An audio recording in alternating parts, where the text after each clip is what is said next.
Jeopardy deciding. Please give your attention to the court and thank you. You may be seated. Thank you.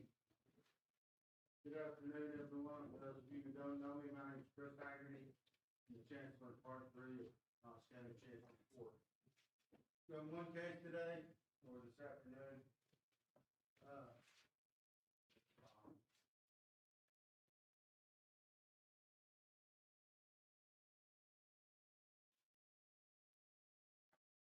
Two 12611-3. Going ready.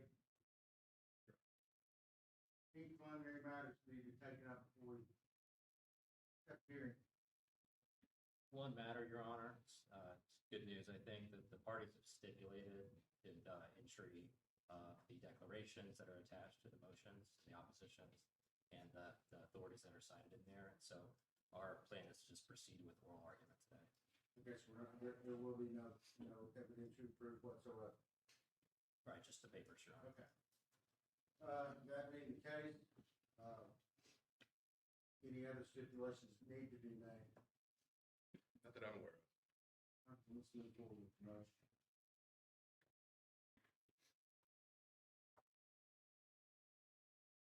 Good afternoon, Your Honor.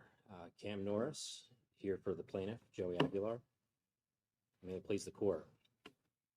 This case is narrow. Athletes get 4 full seasons of NCAA eligibility. Joey Aguilar has played 3 full seasons in the NCAA. He wants relief from the JUCO rule so he can play his 4th and final season at Tennessee. 5 courts have given that relief to other JUCO players, and the NCAA gave that relief to this JUCO player just last year. The equities overwhelmingly favor maintaining that status quo for Mr. Aguilar. Now, my friends at the NCAA don't want this case to be narrow. They want it to be about broader issues, but it's not. This case is not about taking spots from other players. Under this court's TRO, Mr. Aguilar is already on the team, and he'll have to win the starting quarterback job, just like everyone has to win the job every year. If he does win it, then he earned it. The result would be exactly the same for the remaining players as if Tennessee had signed a veteran quarterback in the transfer portal, which the NCAA freely allows. This case is also not about how old you should be when you play college football. The NCAA has no rule about age, has no age limit. Chris Winkie was 28 years old when he beat Josh Heupel for the Heisman. And Indiana just won a national championship with a team full of 23-year-olds. And aside from not being the oldest player in D1 next year, Mr. Aguilar won't even be the oldest player on his own team. That would be the punter, Jackson Ross, who is a 27-year-old junior because he played professional rugby before college, which the NCAA also freely allows. Finally, this case is not a policy debate about the future of college football or its current status. Your Honor's decision is not going to increase or decrease the number of lawsuits against the NCAA at all. The NCAA is getting sued a lot right now because it's a monopoly. And the Supreme Court, in a case called Alston in 2021, told them that you are subject to the ordinary antitrust laws. It's not fun to be a monopoly when the antitrust laws apply to you, but that's why you get a lot of lawsuits.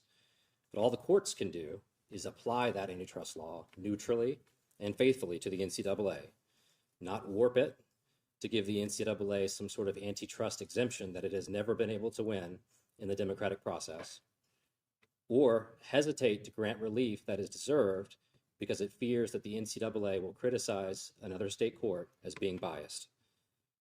And for those who do think college football has some problems right now, I don't think the answer involves shutting out former JUCO players.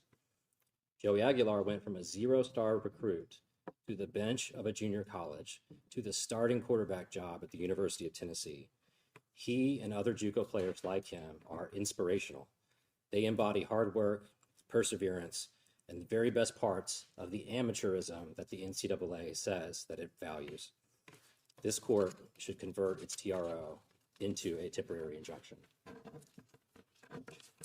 Your Honor, I'd like to proceed first in sort of reverse order. I'll start with the equities and then get to the merits, because I think the equities are fairly simple and overwhelmingly in our favor. Under the Gibson treatise, the equities, when they are so lopsided, that still justifies a temporary injunction, even if the merits are unclear or uncertain. We think that is certainly the case here. In terms of irreparable harm to my client, he faces immediate irreparable and multi-million-dollar harm from not being able to play in the 2026 season. I know the NCAA cites a few cases about irreparable harm, but we're the only ones who have submitted evidence from Coach Josh Heupel and from Joey's agent. There's 2 declarations in the record. We're the only ones who have evidence about the harm that he faces, and that evidence is undisputed. Courts don't even really disagree about whether the lost opportunity to play a season of Division I college football is irreparable. They largely agree that it is, almost overwhelmingly. If you look at the Bram decision in the federal courts, the Martinson decision, the Moore decision in Texas, they all recognize this principle and cite a laundry list of cases upholding it. And I think it's pretty common sense. You can ask any former player who ever donned the orange and white what it's worth to them that they got to play a season for Tennessee or another Division I college football program. I think they would tell you that that's a priceless experience. It can't be quantified with damages, which is what makes it irreparable. You can't get it back at the end of final judgment when the season is over. And you've potentially, for my client, have missed out on the opportunity to really prepare and go to the NFL Combine as well. I think I'd be surprised if the NCAA would push back on this. They have lots of public statements where they have touted, of course, the value of college athletics. And their whole argument about how older players are taking opportunities away from younger players implicitly concedes that these opportunities are themselves extremely valuable and hard to put a price tag on. I mentioned the NFL, but that's another part of my client's irreparable harm. Every year, there's a story about a college player who comes back for another season and performs so well on the field that their draft stock with the NFL skyrockets.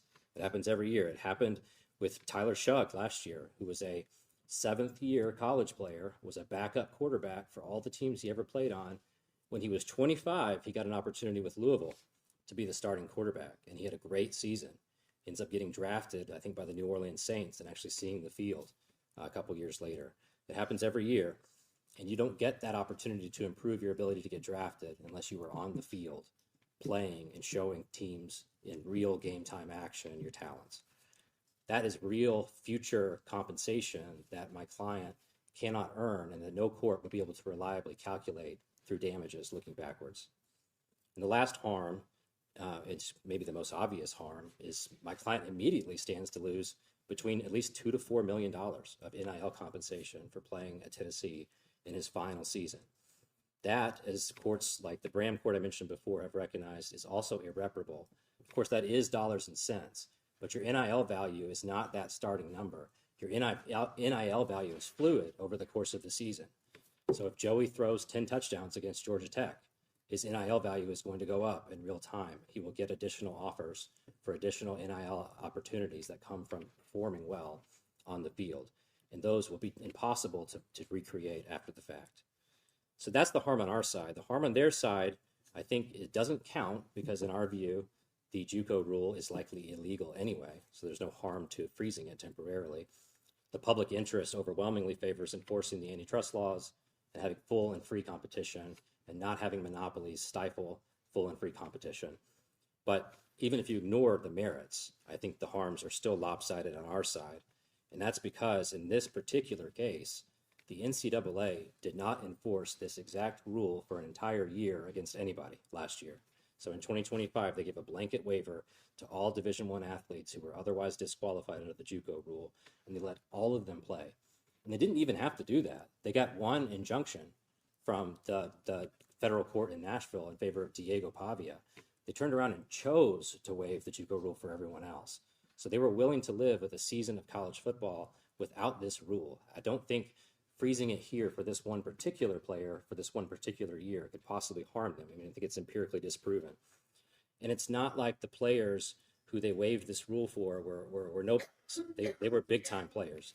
Diego Pavia had the waiver after he won a preliminary injunction. He was the runner-up for the Heisman Trophy. Lewis Moore is the player that we cite in the case out of Texas. He's a starting safety for Indiana who won a national championship, and he got to play because the JUCO rule was waived, and he won a TRO from a state court. And of course, my client also benefited from that relief last year from the JUCO rule, and he was the regular season leader in the SEC in terms of passing yards. These were important figures in college football. Meanwhile, while the rule was frozen, college football had its highest number of viewers, highest amount of revenue that it has ever seen. I also, again, back to my opening. Let me stop. Sure. Was Moore's case in Texas, was it based on their state antitrust statute? It was, Your Honor. It was. And that's a particularly interesting example because that was a Texas court applying Texas law to benefit a player who wanted to go to Indiana. So I don't, there's been accusations that state courts are biased in their brief. I think that just disproves it. There was no bias there. That was a court faithfully applying the law, as all courts do in these cases. Does that, have you reviewed that statute to see if it in any way corresponds to our statute? I have not looked at the Texas statute recently. My understanding is a lot of courts operate in the states on the assumption that our statute is at least as broad as federal law. And so if they find a violation of, equivalent federal law principles, they'll go ahead. Let's get to the flip law. Is our statute as broad or is it broader? I've never seen a statute as broad as ours. More have I. And it was amended in 2024 and has not even been interpreted, to my knowledge, by. As far as I can tell. Right. And But where are we going on that? Are we gonna use old precedent to interpret the new statutes? Because I'm a state court judge. What am I supposed to do? Tell me what I'm gonna do. So I'm gonna ask him the same thing. I think there's two paths forward. Number one is you see the text, you see how broad it is, and you say, well, if this conduct would violate the federal law, then I know it violates our statute too, because ours is broader. So you can make that determination. Or I think it's look at the text. The text says our statute is unique in that it says anything that tends to lessen the price of services is covered separately from restraining trade. And so you look at that, and I think you look at the misconduct alleged here by the NCAA and how they're depressing the NIL value of a whole class of athletes, and it just fits right in that text. And so if the federal authorities are not persuasive, it has an incidental effect on interstate commerce. He can't play all his games at home, can he? No, Your Honor, but there's nothing that forbids Tennessee from regulating things that have a significant effect in the state of Tennessee, just because they also have a significant effect elsewhere. And the Supreme Court has a case called Pork Producers. It's only 2 years old.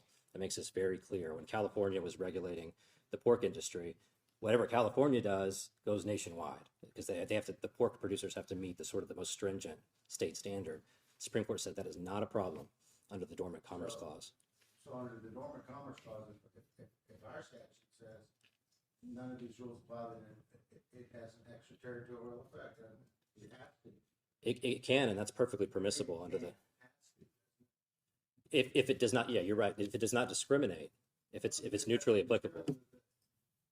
What you're doing is you're allowing the state of Tennessee to regulate for the rest of, just for the lack of a better. Because we're going to be talking about that. But for the lack of a better group of affected person for the whole southeastern Conference. Because he'd have to play what 6 home games next year, right? Take your word for it, Your Honor. You have not looked. Yeah. I don't know either. Yeah. He's going to play some home games. Yeah. But are we going to enforce our law when he goes to Kentucky or to South Carolina? Because I know we're going to South Carolina. Do we take our law with us and enforce it out there? I think that under the pork producers case is perfectly acceptable, that states get to enforce their own laws. If that happens to have an effect outside of the state, that is not a constitutional problem. States are not, on the flip side, the NCAA has no power to disempower the 50 states from. Let's just use it the other way around. Let's say we're playing, South Carolina, let's use South Carolina, or somebody that's coming into town next year. And they're not using a quarterback because their statute, their antitrust statute says it's less broad than ours, and pinches down and says you can't do what he's wanting to do. So they come into town and they say, oh, for the purposes of this game, we're using Joe Namath the fourth, and he's playing for us today. Can they do that? Your Honor, I think each state gets to have its own laws, and if the NCAA is in that state violating that state's laws, that's something they have to deal with until they get a statute from Congress preempting all state laws, which they don't have. And the same was true for, I mean, Diego Pavia played all over the country. I don't think And there was a waiver though. he wanted an injunction just for himself. And so if they hadn't waived it on their own voluntary choice, he would have had an injunction allowing just him to play all over the country. That was You're sure of that? There hadn't been unless they had won their appeal, which they did not. They appealed. rendered moot because they didn't deal with it. Right. All right, But he's one of at least 5 in this exact context who have won injunctions for themselves that allowed them to play. go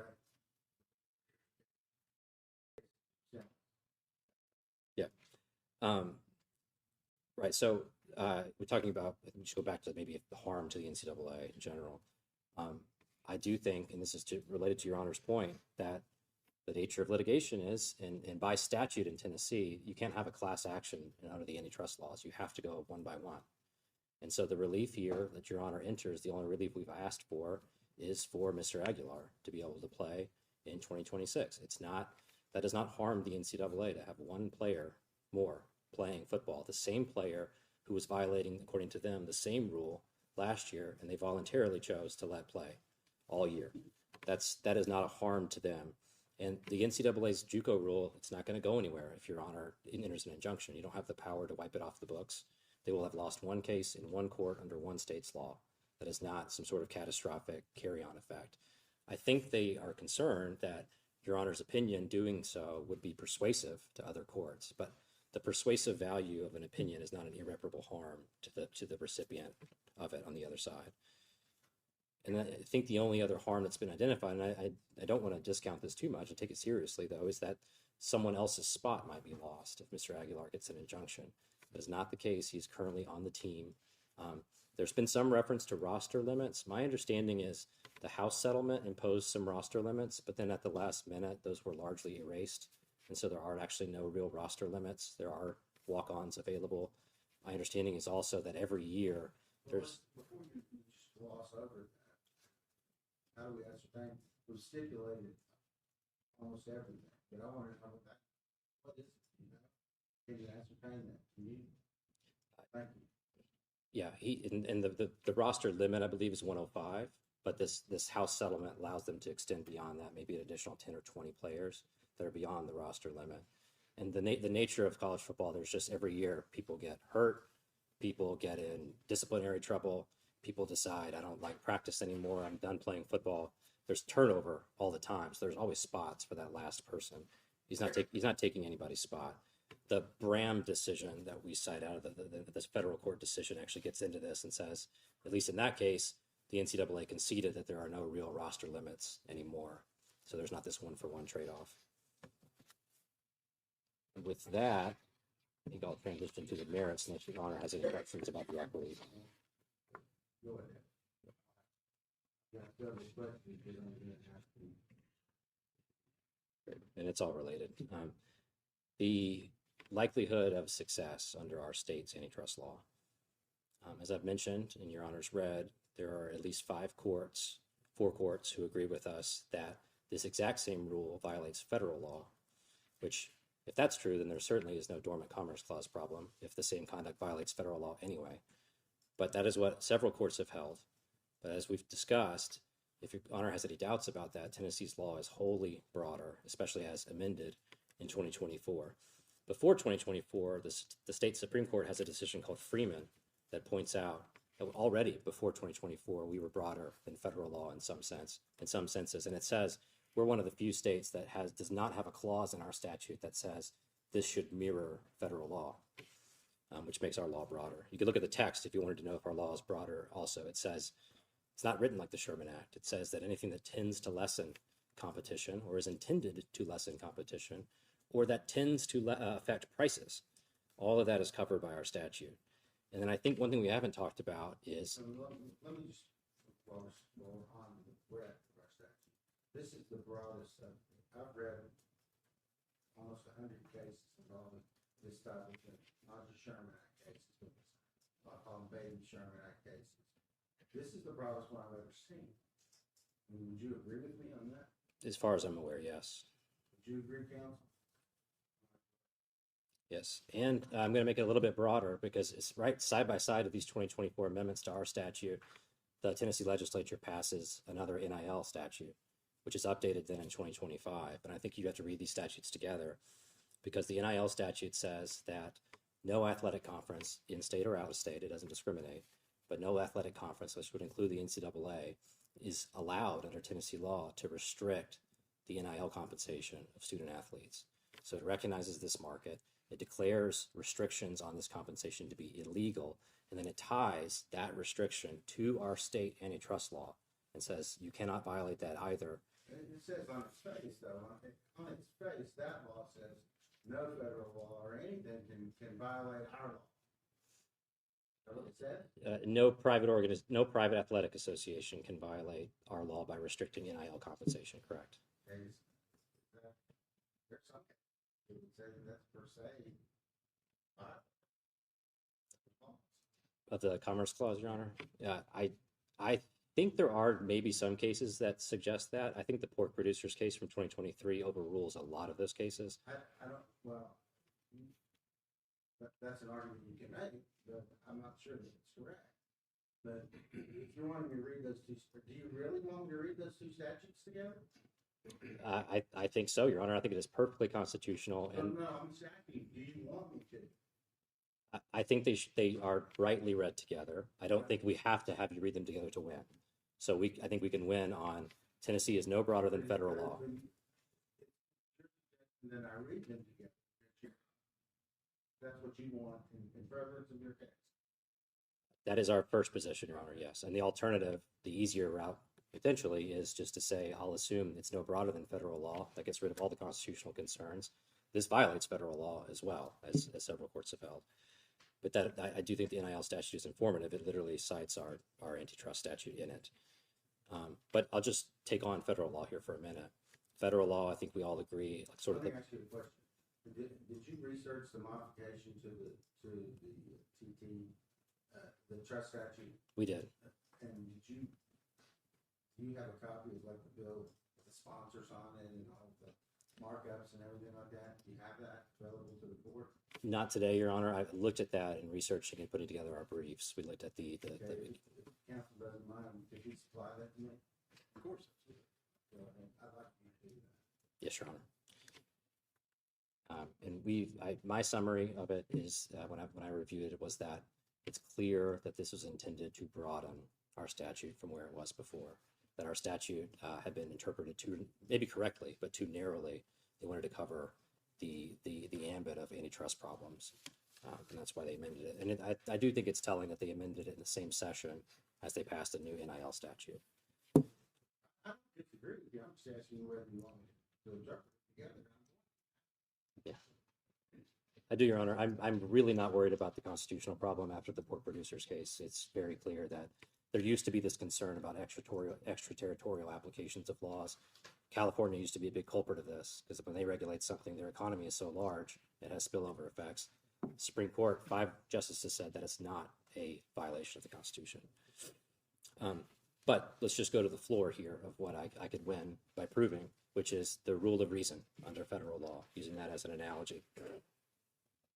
The 4 courts, you got this Texas state court in the Moore case as well that I think is following federal analogs. So 4 to 5 courts, depending on how you count, have held that the JUCO rule violates what's called a quick look rule of reason analysis. And that's what Judge did up for him. He said, I'm not going to use this quick look to make a decision on it. He fleshed out. Did he say that? Judge Ashley? That was Judge Ashley, yes. I also had a case in front of Judge Corker against my friend, Mr. Askew, where he did the opposite, different rule. But I think courts have gone different ways. We're not denying that on this issue, which is why I do think that our statute being broader probably could be relevant to your decision. But under that analysis, we identify anti-competitive effects. They justify them with pro-competitive reasons, and then we identify alternatives. And I think the more persuasive of the cases go our way on this, because the JUCO rule is anti-competitive on its face. I think it is indisputable that the NCAA has a monopoly on Division I football. So all Division I schools are members of the NCAA. They get together and they pass rules that constrain each other, which is what economists call horizontal restraint on trade. They Then, and with this one, the JUCO rule, there is a class of athletes now who are no longer eligible to participate on their teams. And that causes two major kinds of harms. There's what they call the labor market harm, which is the player side, and then the consumer market, which is the fan side, the people watching the sport.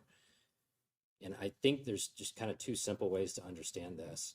And it's what Justice Kavanaugh said in the Alston case. He said, if the NCAA if any other industry was doing what the NCAA does on a daily basis, it would be plainly illegal, flatly illegal, he said, under the antitrust laws.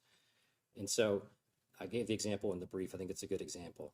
If McDonald's, Wendy's, Burger King, Arby's, Taco Bell, all the fast food chains got together, created an association, and they said, we are only going to hire people to work at our restaurants for 4 years, and then they got to go. And we're going to hire them right out of high school. So 18, 19, 20, 21, they got to get out of here. That would be laughed out of court under the antitrust laws if they did that, because that is an obvious scheme to depress the wages of those workers by hiring only an inexperienced group and pushing out people as soon as they get experience to hire ones that you could justify paying less. That's the fast food example. If you want to take it to the NCAA, I think another way to think about this is, what if the NCAA had a JUCO rule for coaches instead of players? So you can only coach Division I football for 4 years. And if you coached JUCO, we're going to count that against you. That, I think coaches would howl and sue and win in court that is designed, nakedly designed, to depress the wages of coaches. And there's plenty of people who complain about how much coaches are paid. Who's the highest paid NFL player? I do not know the answer to that, Your Honor. It kind of changes every day. Well, most of them. I would say most of them are not young quarterbacks. He's 21 years old, but I think he is, by NCAA standards, a sophomore. Yeah. He's up there, isn't he? He's really high. Might be the highest. I think Sam Levitt with LSU signed a really big deal. I believe Miami, when they got Duke's quarterback, he signed a really big deal. I haven't looked at those numbers recently, but I think they're up to $6 million, $4, $5, $6 million.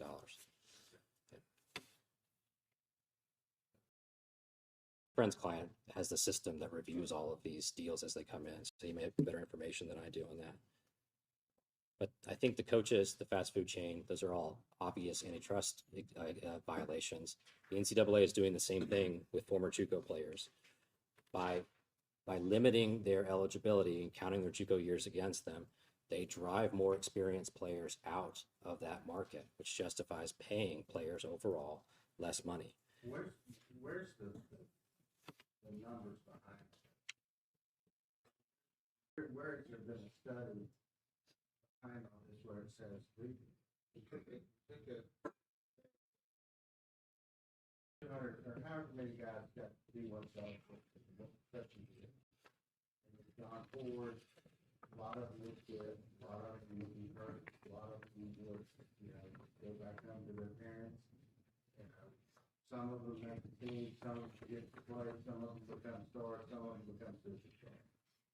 But we don't have a situation like that yet because how long have we had that? And like this, not very long. Okay, so would you agree with me that it would be hard to process or make an informed decision from any perspective as to what is going to happen in the immediate future and even in the far future without having a base or some sort of, I guess you would say,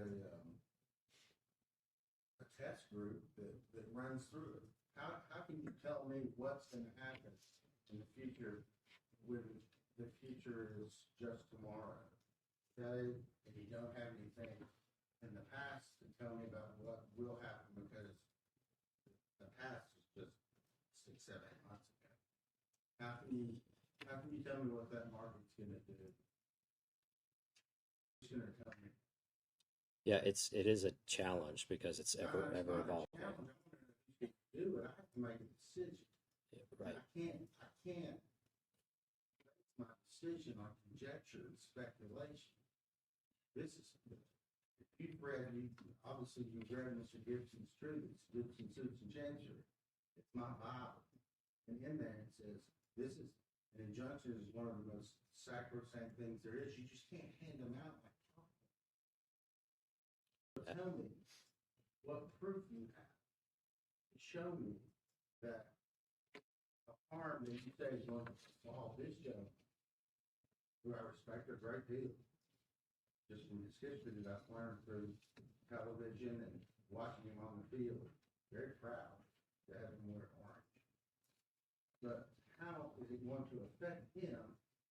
And more importantly, how is it going to have an effect upon the actual statute? How does it affect the interpretation of the statute that I have to interpret? Because that statute was passed less than 18 months ago, correct? Yes. Okay, so where's the numbers?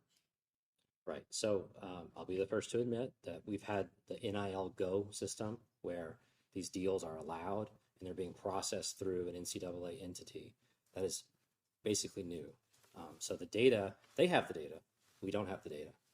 The data will become available in this case as it goes to discovery. Okay, so you don't, since, you know, I understand that he is between a rock and a hard place. That's Correct. Mr. Askew doesn't think so. Maybe not, I don't know. But he has to make a decision, and it's a hard decision. It's a decision that I would not want to have to make, but I don't have a thunderbolt in my shoulder. But how am I to decide based on, you say, well, they've got all this information. How do you know that? How do you know that it's been put into a form where I can analyze it under the law to make a decision? And before we do that, what do we decide? What is the market that we're talking about? What is the market? What is the market that is affected?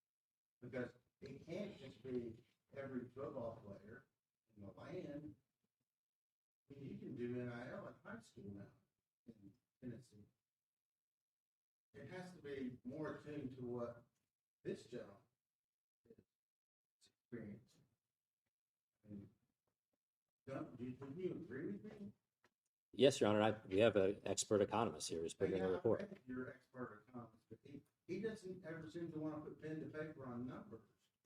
Again, the numbers would be the actual NIL deals, and you would have the numbers and the values, and you would see how old the players were and whether they had JUCO experience and all that. You'd compare all that data. So it puts him at a disadvantage because we don't have history, correct? It's an impossible It situation. would be like saying, hey, this is the last day of prohibition. And I put everything in terms of whiskey sales. Whiskey sales. Last day of prohibition, how much vodka are we going to sell in the next 6 months? I don't know, because we haven't been selling vodka for 8 years. Yes. Is that what we're talking, is that what you're telling me? Or is it something different? No, that is what we're saying. I think that's the second paragraph of that chapter of Gibson's, which says, look, there can be uncertainty. The question for a temporary injunction is who has to bear the burden of that uncertainty. And it's the party who, with all the information you have, you make the best prediction you can about who is likely to win in the end, balancing the equities along the way. So my client has all of the harm. The NCAA has very little harm from him letting him play. He does not have the data. They have the data. They've not provided it. We're going to get it. And then we have... Let me stop you. You've read Freeman Industries versus... Yes. Okay. Do you think that is a particular standard that I have to follow? The standard in that case, I believe, is that a rule of reason case, Your Honor? I'm not remembering the... Freeman is interpreting the old version of the statute.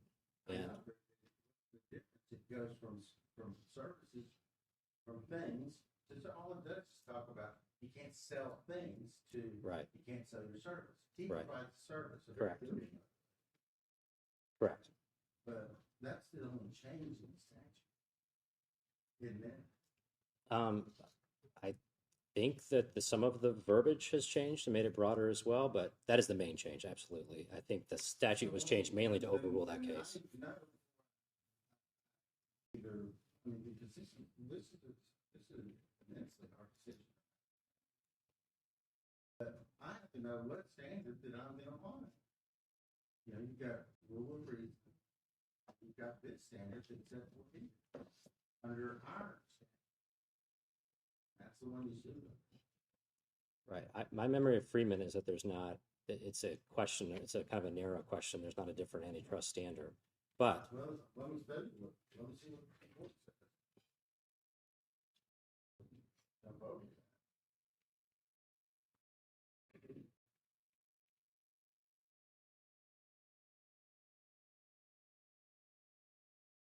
Number 12, page 523.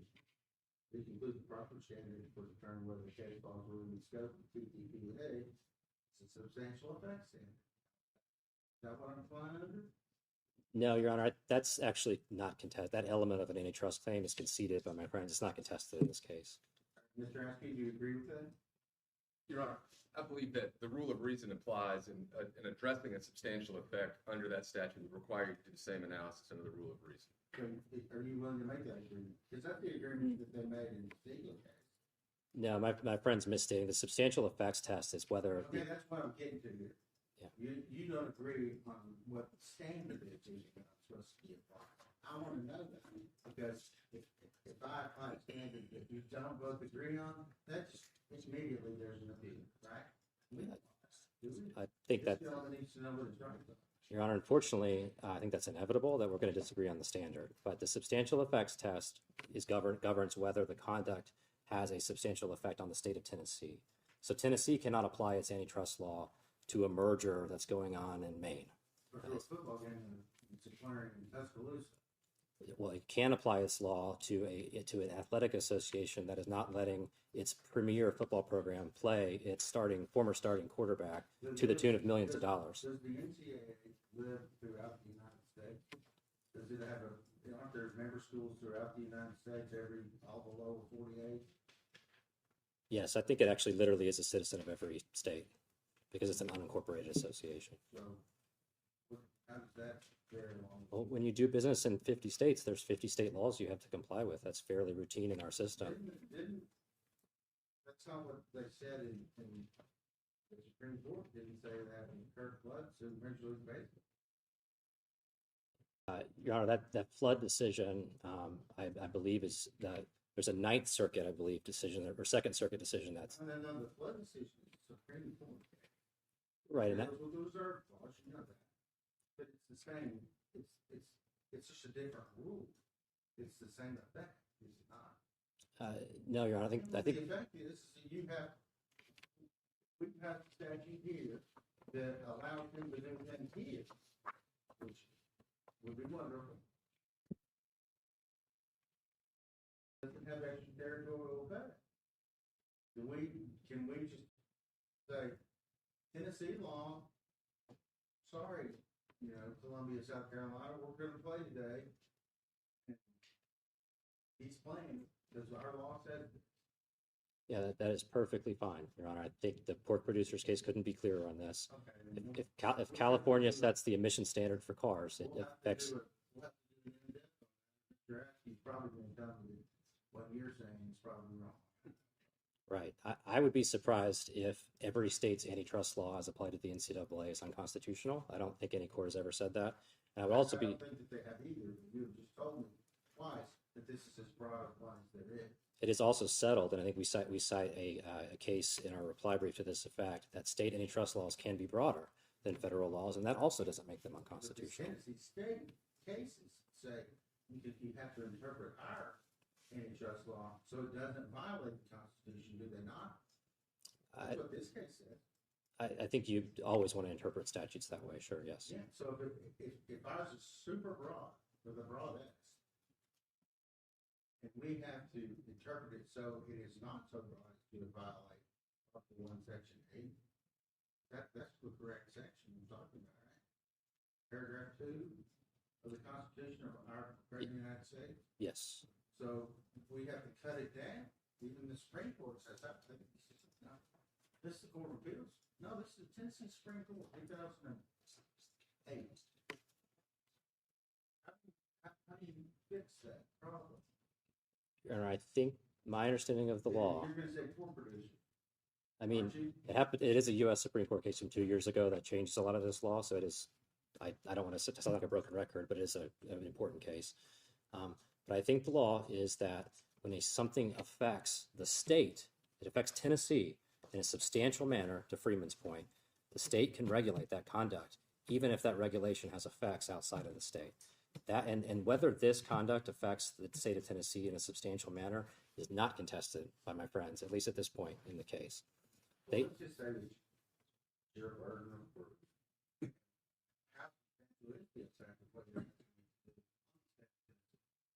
if you look at the JUCO rule, Your Honor, there are JUCO athletes in Tennessee. There's 10 Division I schools in Tennessee that it affects. The obvious effect in this case, in particular, is that the former starting quarterback, presumably, hopefully the returning starting quarterback of Tennessee, it's valued at $1 billion in terms of revenue to the state and to the community in Knoxville, that their starting quarterback cannot play. For him individually, that's $2 to $4 million immediately, which is a substantial effect on interstate commerce. But the broader effect on the University of Tennessee is big. As to what? As to the total amount of our interstate commerce, or just to him? Either is satisfied in this case. No, what is the income or the value of goods and services sold in the state of Tennessee as compared to his? What is that? Do you know what that number is? I do not, Your Honor. I don't think that's the test. Second the tables, the Tennessee Code annotated, can I find that? I don't think to violate the antitrust laws, you have to be weighed against the entire commerce of the state. I think you have to have a substantial effect. I'd love to, the market. The market is defined as Division I college football players. Okay, so I'll ask you the same question. What's the effect of his $2 to $4 million on all of them? I think the question, Your Honor, if I understand what the law is asking, is what is the JUCO rule doing on that market? And the JUCO rule on that market is boycotting a class of athletes. And when you do that, the courts say, not only is this a kind of a well-known phenomenon, but you can use basic economic logic to figure this out. My fast food example, my coach's example, that depresses wages.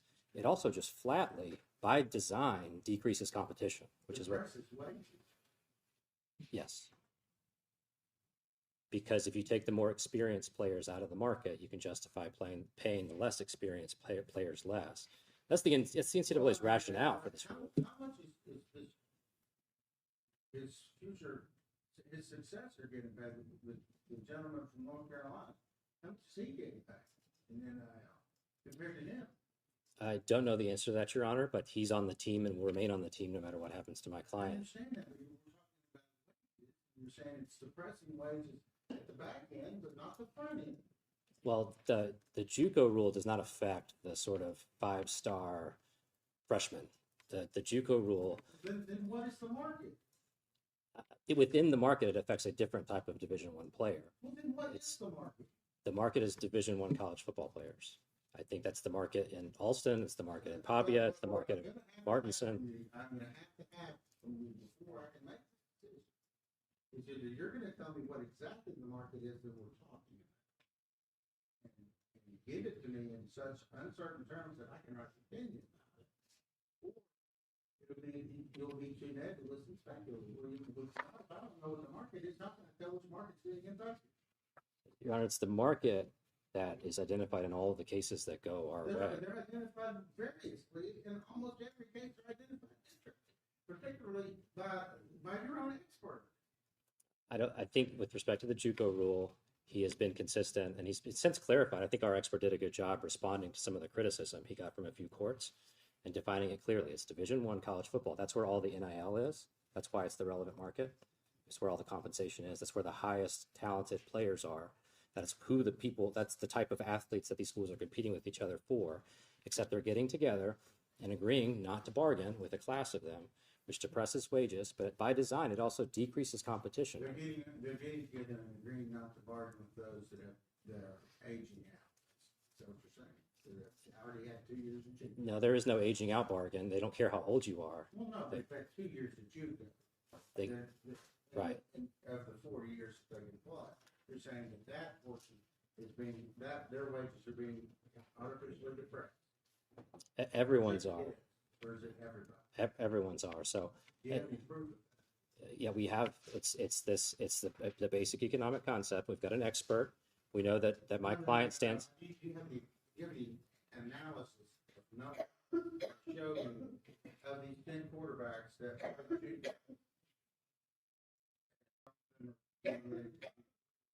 eligibility under the rules as they exist now. It's safe for them or their income is being depressed. You have This is the problem we discussed a few minutes ago. Of the data is new. What I'm trying to do, there, under the rules of procedure, and under the rules of evidence, I have to be able to substantiate what I said.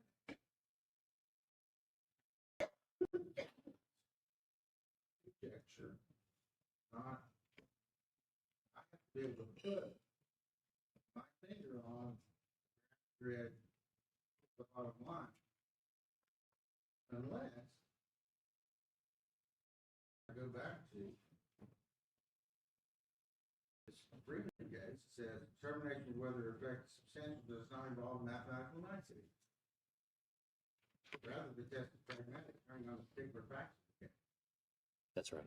Then the anti-competitive conduct, however, need not threaten the demise of the Tennessee or affect market prices so substantially that affect intra-state.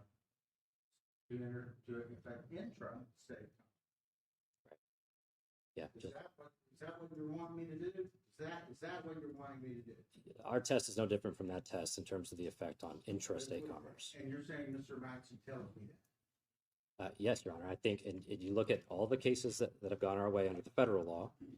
You look at the professional cases that we cite in our brief, where there was collective bargaining that came in later for a lot of the professional leagues. Before that, this has nothing to do with collective bargaining. right, exactly. And before collective bargaining, the antitrust laws applied to the professional leagues. All of their rules restricting the age and the amount of time you had to have played to get into the professional league were considered illegal under the antitrust laws under a quick look analysis. I don't think there was ever a rule that said you have to be of a certain age to play professional baseball unless it was 14. Joe Knoxville played for the St. Louis Browns when he was 14 years old. Yeah, baseball is a particularly bad example Excuse me. because they have a sort of Exemption. they have a weird exemption. Yeah, but the NFL does not have an exemption. There used to be a rule that you cannot get into the draft until you were a certain age. The NBA had the same rule. The NHL had the same rule. Courts struck those down until there was collective bargaining introduced, which is a new exception. And so, and this is where quick look review comes in. We can win without the data because it makes basic economic sense that when you remove a class of competitors, you decrease competition. And that's actually, you don't need data because that's my friend's rationale for the JUCO rule. They say, What you're saying is if I've got 100 participants and I take 25 out of them with this rule, that the 25 on the back end are going to get paid less because these people were taken out. if you have one more piece of information, which is that the 25 have more experience than the remaining 75. That's the JUCO rule. Well, no offense to your client. Never would want to offend you.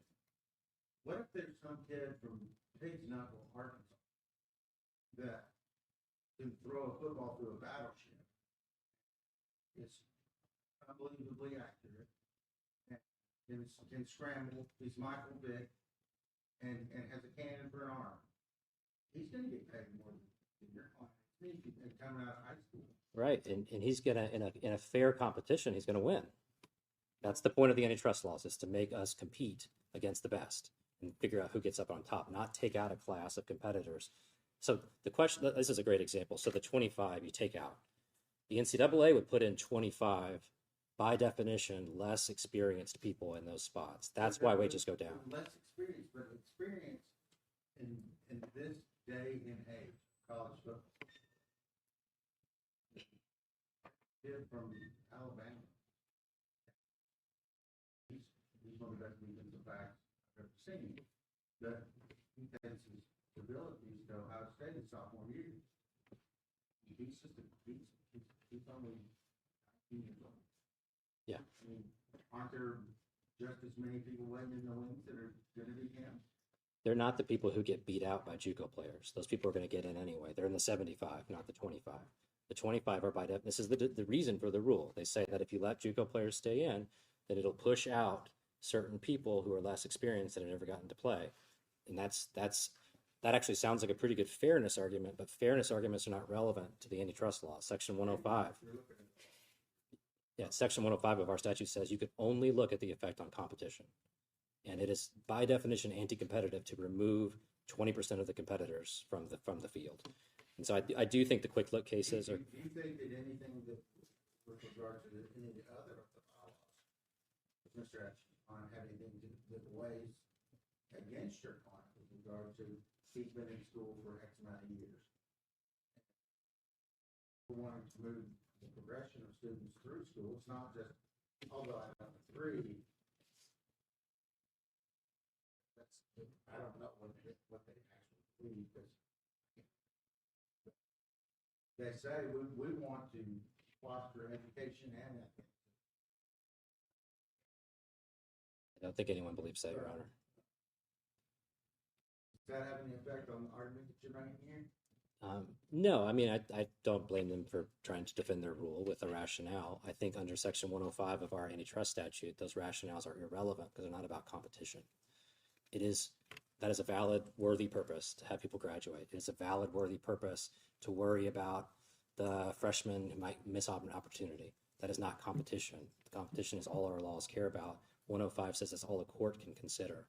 And what the other courts have said, even the courts that have gone their way, don't like these arguments very much from the NCAA and have said the only way this is possibly relevant is if pushing out the JUCO players increases the appeal of college football because it promotes amateurism and it makes it a better product for the consumers. There is no evidence whatsoever that consumers care about the level of amateurishness in college football, that they perceive it to be amateurs now when the players are getting paid. There's the transfer portal, which a lot of people complain about. It doesn't look very much like amateurs who are just trying to graduate. In fact, when you transfer, it really sets you back, typically in your academic progression. They have all these exemptions there's a COVID waiver, there's medical waivers, there's red shirts. They just expanded the red shirts so you can play 9 games and still not have that count against you. You can go to the Olympics, you can go to the military, you can go to a prep school, you can go to play professional baseball and then start your college football career at 30. That's totally fine. Like all of these, and there's professional basketball players from Europe who are coming and playing in NCAA. There's all these, they're just riddled with exemptions that they can't really prove that the JUCO rule is sort of the key to amateurism. And that's why even the courts that go for them when they get to this stage say the NCAA is going to lose. And of course, just our baseline position where I started, Your Honor, is if we're not here to blow this all up. We're here for one client in 1 year. I understand these things have broader implications, but our rule is basically their rule, that to keep college sports college, you get 4 full seasons. You get 4 full seasons at an NCAA school. My client has had 3. He's asking for 1 more to make money with his God-given talents 1 more time and to improve his ability to get drafted by the NFL. That's it for me, Your Honor. Get a chance at it. If your first he's going to talk, and I'll let you reply. And then if necessary, I'll let you have a minute or so on each side to basically take pot shots at each other. We do that a lot. Thank you. Good afternoon, Your Honor. Taylor Athey on behalf of the NCAA. Before I jump into anything, there's back and forth discussion with Mr. Norris, and if Your Honor's got questions on the front of your mind, I'd like the opportunity to answer those, but I'm sure we'll get to that. Despite the notoriety and attention that this case gets and the very impressive, important young man sitting to the right of me here, we're here on an injunction. It's got a standard. It applies to all injunctions. What do we know about them? They're extraordinary remedies. That's what they are. When they change the status quo, and the status quo here is that Mr. Aguilar is not eligible under NCAA bylaws, it's a higher burden. It's got to be very clear. 4 elements that go into that: likelihood of success on the merits, or threat of irreparable harm, burden weighing on one part or the other, and public interest. If we're starting with the substantial or the likelihood of success on the merits, substantial likelihood of success on the merits, we have to tie it to a claim. We can't just grant an injunction because it seems equitable. We have to tie that into a claim here. They're moving under the state antitrust statute. Your Honor's locked in on the Dormant Commerce Clause analysis there. Blood v. Kuhn, the United States Supreme Court has looked at a national sports conglomerate league and said, we don't just take one state's antitrust law and apply it and make everybody abide by it. That is patent undue burden on interstate commerce. We don't do it. The state law antitrust claims in that case were dismissed. Supreme Court upheld that dismissal. That's what we have here. And regardless of whether this is the broadest state antitrust claim or state antitrust statute that we've seen, it doesn't matter. It's the fact that one state can't regulate all the other states. Tennessee would never accept Florida saying this is what you have to do. It's not how it works. And we know it regulates interstate commerce. The N in NCAA stands for national. It's across the country. So from out the gate, the claim is barred by the Dormant Commerce Clause.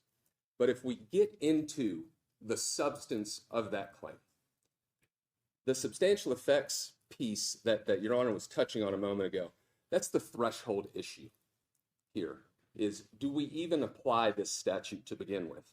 And that's where you look at the substantial effects. Does it have a substantial effect on the interstate commerce? And that basically just means if this just has a tangential relationship to Tennessee commerce, we can't just apply the statute to that. It has to have a substantial effect. But once you get past that threshold, we're back in rule of reason land. It's just the Sherman Act. It's the same analysis that federal law applies. Sir. Is there a case that says the same analysis for our state statute that applies on each? Not in those words, but they use the rule of reason. And it mirrors that.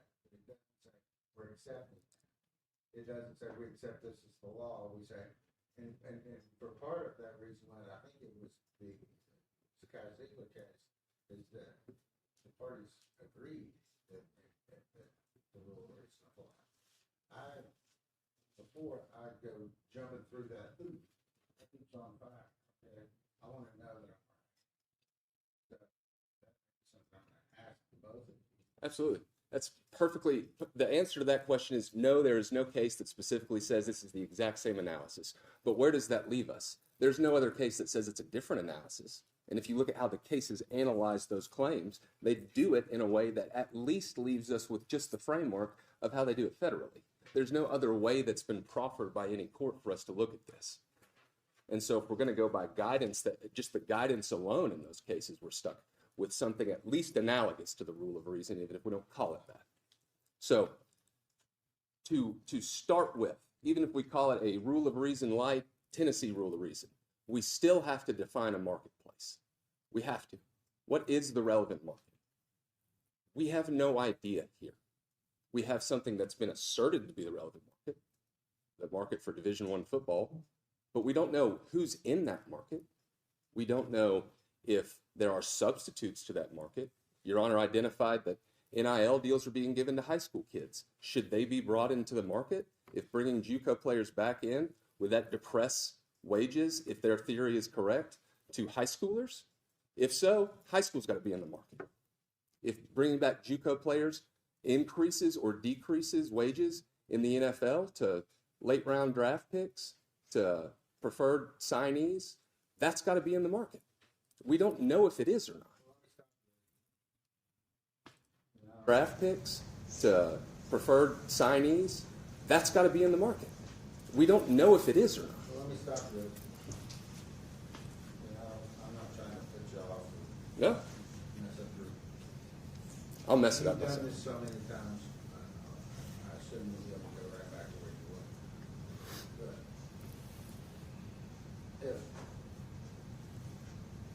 if I have a case like this where just hypothetically,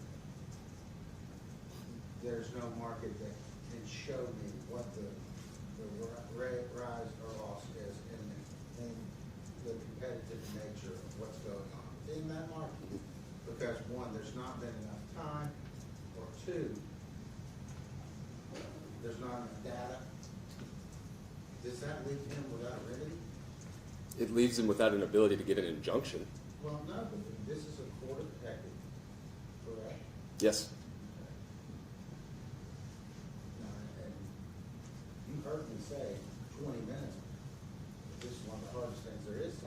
Absolutely. But if the law is at a state where a person who has a loss is, which may be defined, could be defined,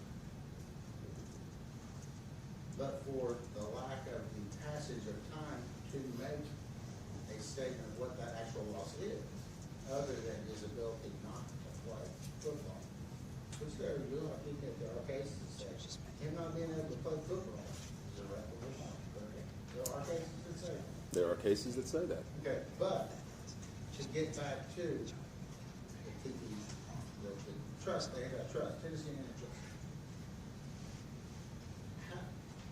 There has to be a remedy because the law, a maximum of equity. Absolutely. The law abhors damage without a remedy.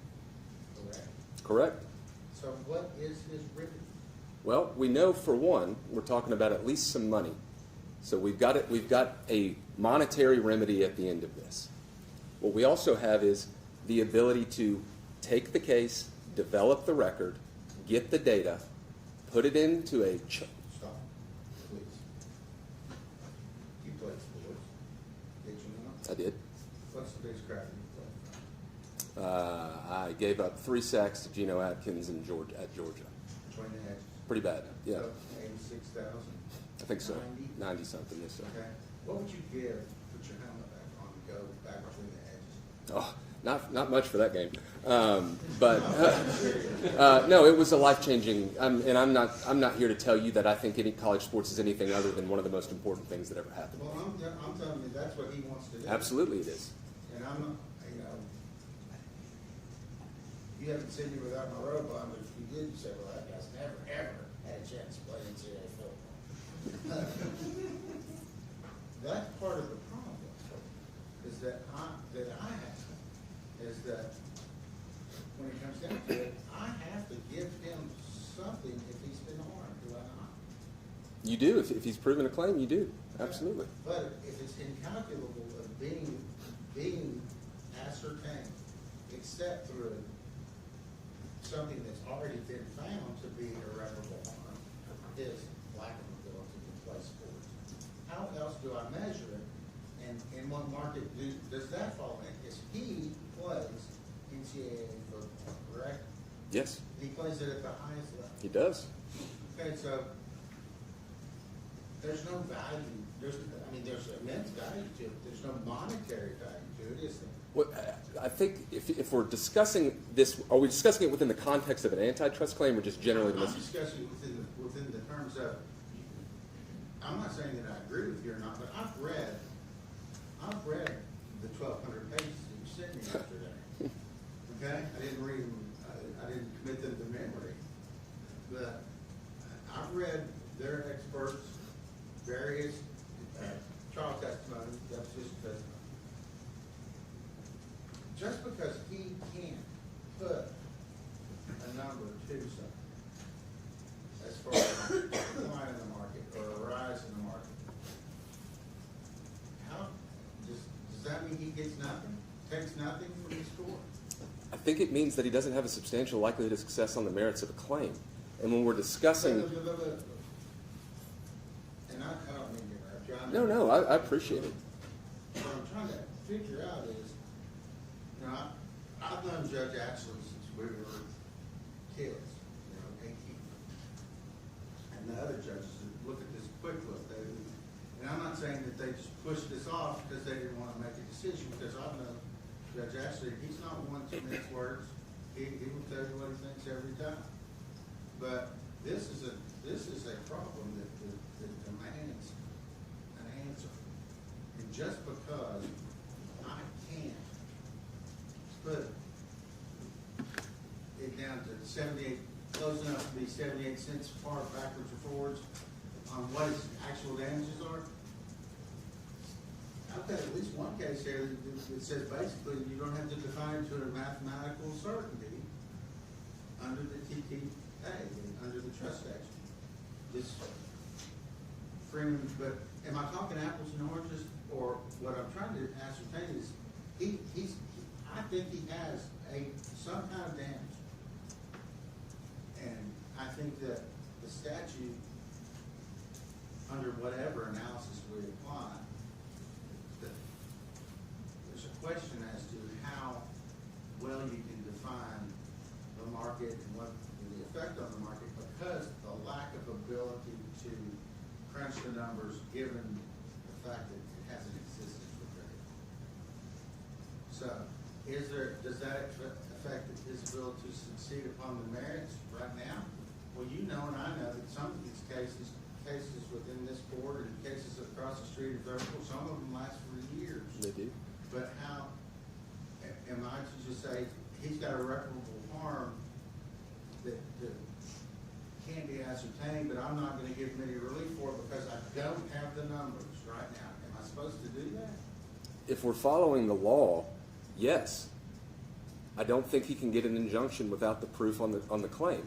And that doesn't mean that this isn't an impossible decision and a very hard decision and a decision that we don't necessarily.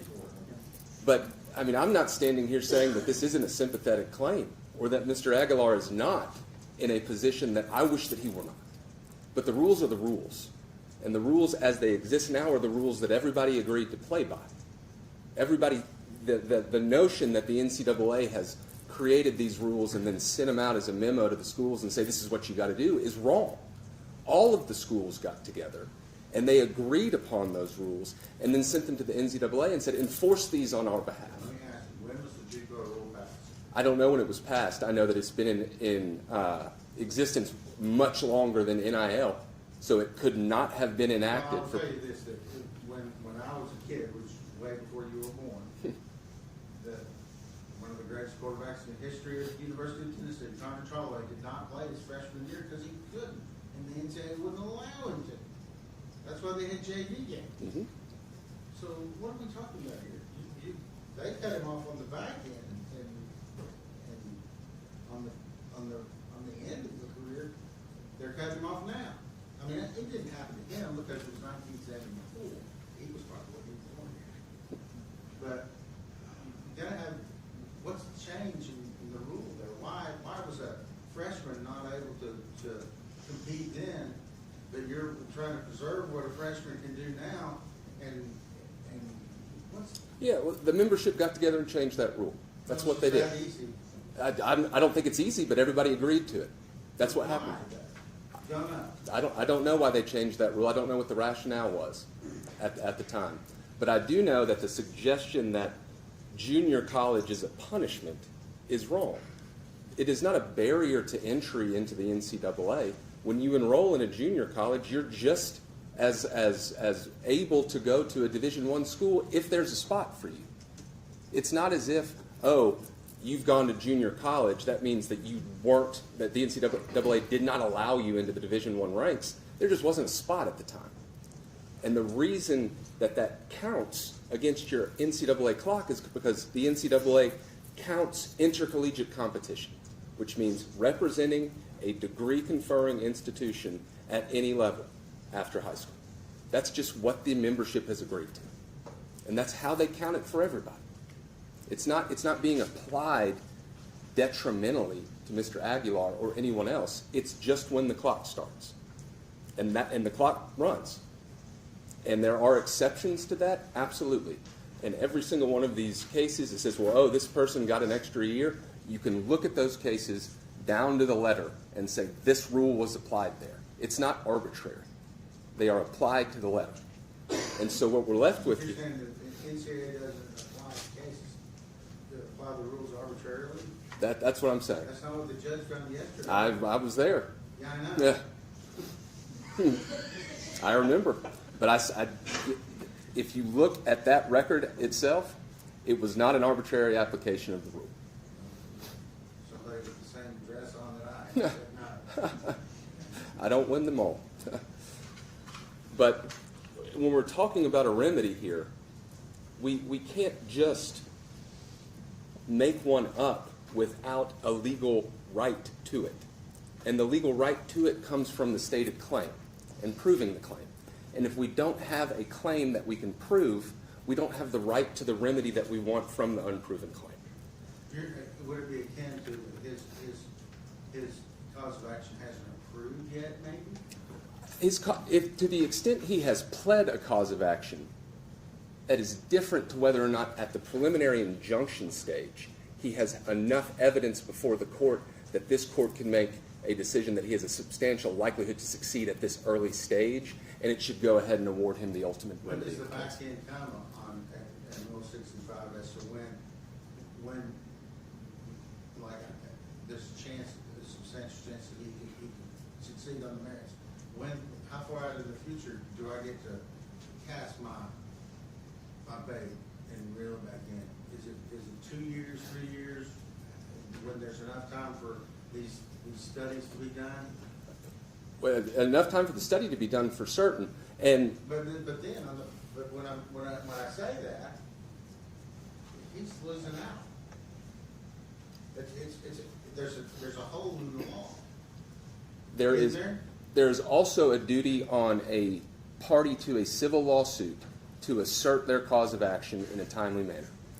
This case was filed a couple weeks ago. He was a part of the Diego Pavia case and then non-suited that. That case was heard on Tuesday. Still waiting on a ruling there. This same expert that they've offered to you, I cross-examined him on Tuesday in federal court. He once again admitted, I have no data. I haven't done any of these studies. It's just my theory. I think it's right. I don't know. I haven't tested it. Again, that's where we are. But to say that the NCAA should have to come up with the remedy for Mr. Aguilar because this case was not filed until a couple weeks ago, I can't. I don't think that that's what they're saying. But maybe it is. But I will tell you, there's a Tennessee case. Lots of is the name of the case. It's where if you can prove damages, you have damages. But you don't have to prove that for a certain. Okay? Correct.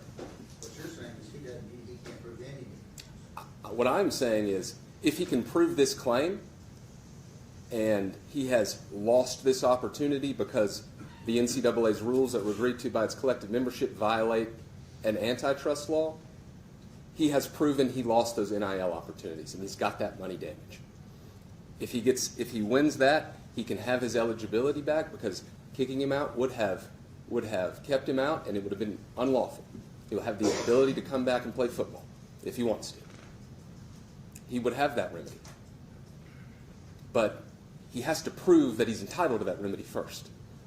And that is an uncomfortable position to be in, but it is one that every litigant finds themselves in when they ask for an extraordinary remedy. So looking at that piece of it in and of itself, we don't know what the market is because it hasn't been defined. It hasn't been tested. We don't know the boundaries of it. And under all antitrust cases that apply this kind of analysis, if you don't know what the market is, you cannot go any further. You don't know if there's anti-competitive effects in the market because you don't know what the market is. But assuming that the market for Division I football is a proper market, just assume that. There's still no evidence of an anti-competitive effect. And that is a bunch of legalese for saying there's no proof that but for this JUCO rule, everybody in that market would make more money, that the JUCO rule is pushing down the amount of money that is here. And I'm not asking you to do this, because I can't make you ascertain this. But what is the best source of information for that, for the particular information that we're seeking here? It would be the NCAA, correct? I'm sorry I missed because of the cough. I just didn't hear the first part of your question. I apologize. What would be the best place to get the information in order for him to set the amount of the effect of the statute on this? Would be the NCAA. We do not gather all of the NIL deals. We do not have those. It would be at the institution level through third-party subpoena. So someone making a study. Yes. The issue. Or perhaps Mr. Pavia, who's had his case pending for a year and a half now or so, could have taken any discovery whatsoever. But he has yet to serve an interrogatory, a request for production, or a subpoena. 33 or 34. Nothing. None. Nobody has taken discovery in any of these cases. Have you taken his deposition? Mr. Pavias? No. Have you taken any depositions of the plaintiffs? We have deposed some of the plaintiffs in the most recent Patterson lawsuit. We deposed some of the players in that one. We have taken the deposition, or we've taken live court testimony of Dr. Maxey, I believe, 4 times. But other than that, no, the discovery just doesn't move forward. This is the end-all be-all hearing for the majority of these. And nobody proves it up after the fact. Well, I've tried many DRO cases in these 3 rooms here, and most of the time it ends up being a trial, a miniature trial. You don't have to put on proof. You have to. And then I don't. What you're saying is, so what? And out of all due respect to Mr. Aguilar, it's just not my burden. I didn't say it was. Oh, no, but that's 100% correct. We're not putting on any proof because we don't have any we don't have any burden to prove anything. It's your position, your client's, that unless and until they can come forward with proof that shows the claim falls within the act, that there is an effect, that you have no duty to do anything other than say, sorry, tough. Until that is completed, there is no burden shifting. I'll give you a straight answer on that. Absolutely. There's just no burden shifting. Anything else you want to Well, tell? if we're talking about the likelihood of success on the merits, we've discussed that we don't have any effect of competition being depressed, and it cannot be tied to just one individual or a group of high-performing individuals. It has to be a market-wide harm. It has to be an impact that is felt by all participants in the market. This JUCO rule, in order to find an antitrust violation, the exclusion of JUCO players. Only Purple has the Gel Flex Grid, designed to help you wake with less pain, because the right bed doesn't just improve your night, it improves your day. Save up to $500 on a Purple mattress during the President's Day sale. Less pain, better sleep. I'm a United States Marine. When I came home, I became angry. I had migraines and respiratory issues. I served in the Army. There's a lot more people out there that have gone through more things. I shouldn't go and get those benefits because they had it worse. If you could say anything to that veteran, what would you say? Every veteran is deserving the benefits they earned by serving our country. You deserve because you serve. If you're struggling with life after service, don't wait, reach out. My opponent is completely disregarding almost half of my arguments which I responded to. Communities must step up. Laws alone cannot stop the bullying. Well, I completely disagree. Point of inquiry, do you guys even realize that the #1 killer of children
not just those who played JUCO, because there are roster limitations earlier on. There is a roster limit. It's 105 per Division I team. That's what it is. There are other players above that limitation right now for a short amount of time. They are called designated student athletes. And the reason they are designated student athletes is because when the Ninth Circuit approved the House settlement, the court was concerned about the effects of current walk-on players. And the settlement allowed those schools at that time to designate players who were on the team above that roster limit to continue playing out the rest of their career. It is not a permanent thing. It is an equitable thing for the players that were already on teams at the time. There is a roster limitation. And when the last of those persons graduates, It's done. Going to school is out. Yep, it's grandfather. And so if we're talking about economic theory here, right? Let's apply just a basic economic theory to this claim. Supply and demand. Supply and demand. What do we know about that? Supply goes up, demand goes down. What they are proposing to you is, let's add people back into the supply pool. We know what the eligibility criteria are. JUCO players are out of eligibility. Add them back in. Let's add more supply in, because adding more supply will increase the demand. That makes no sense. Makes no sense. And we know that the demand can't go up because there's a roster limit. It's stagnant. There are only 105 spots. Adding more people in to fill those spots does not drive up the cost to fill the spots. It can't. And on top of that, there's this other issue, which is the House settlement cap, which is not an issue here. It's not a collateral challenge to that settlement agreement. This is not what that is. But the schools are capped at the revenue sharing at 20.5. You can't, that's already what it is. You can't drive above that. That's a judicially approved cap here. So those two things alone. But we're not talking about that. Correct, but I am saying for purposes of demonstrating an antitrust injury that these wages have been depressed by this specific rule, supply and demand says that makes no sense, and we already have a cap at how much can be spent anyways. So, that doesn't include independent people who give them money. correct, but as the Ziegler court found, it is not an antitrust injury for a rule to cause secondary effects outside of the market. Because what third parties do with respect to NIL rights falls outside of the NCAA and the proposed market with Division I football players. It cannot substantiate that claim. And finally, and I'll sit down, but the suggestion that there is no harm to the NCAA is respectfully incorrect. The NCAA is not this building in Indianapolis. The NCAA is all of the Division I member institution schools. Every time one of these judges somewhere rules one of their players eligible, beyond where there's no proof in the record, there is a collective groan across the country. You can see it on Twitter. Say, oh man, this is ridiculous. And why is that? Because the rules are being bent in favor of one participant. And the other players, all those schools who agreed to play by the rules, have to play against those schools. The Lewis Moore case that was referenced, I litigated that one. That was over in Texas. He didn't get the Pavia waiver. That case is on 2 different appeals. One for personal jurisdiction because it had no business being in Texas, and 2, there was no stated claim. He should not have been playing. The player at Texas A&M that was brought up at the Alabama hearing last week, he should not be playing. Nobody has proven these claims, but every team that has to compete against them is playing against somebody who has more experience or otherwise is not abiding by the framework that everybody agreed to abide by. And I love Tennessee football. I'm from Knoxville, grew up watching it. My kids watch him every game. But at some point, when judges are looking at records like this, and in Tennessee, we have to say, Tennessee is better than this. We're better than this. We don't have to go to court to get our guy back. We don't have to play somebody who is ineligible under the rules to win games. We don't do that in Tennessee. And we can make that decision without taking anything away from Mr. Aguilar in terms of how fantastic he was. You're a hero to kids around this city. Fantastic. And we can't take that away from him. He will always have a home in Knoxville. We didn't know who he was until Nico left, and then he came, and it was wonderful. But that doesn't mean we break the rules. It doesn't mean the Vols get something everybody else doesn't, unless and until the claim is proven. And until we do that, we play by the rules. And that's all we're asking. It's the status quo. And until there's proof before you that we can feel comfortable is persuasive enough to give an extraordinary remedy, we stick with it. And for that reason, Your Honor, I ask that it be denied. And I thank you again. You were fantastic. All right, the court's going to take about 10 minutes, and I'll let you each have one more trip by to the out. All right? I'm going to ask you questions. You can remain seated. 305.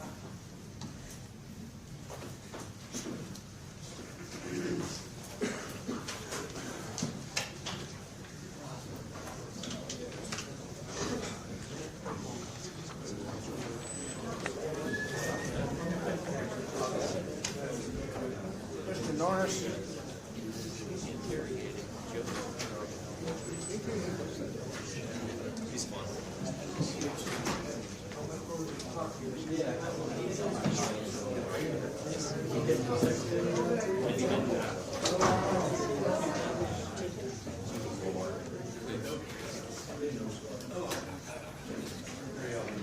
Tell him my name.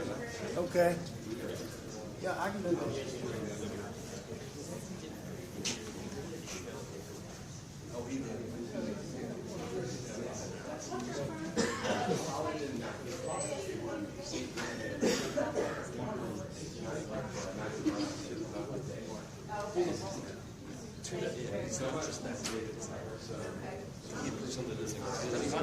eligibility. So it's this catch 22.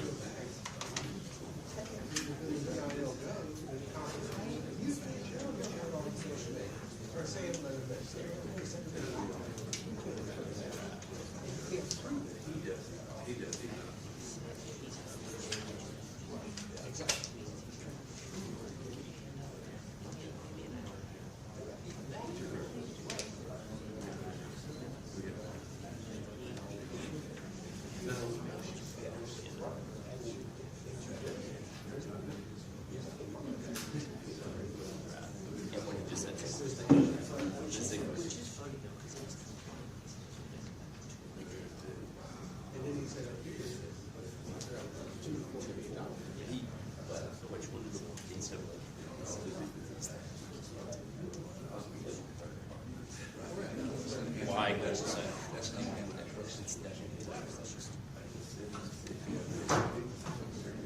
That extra $2 million.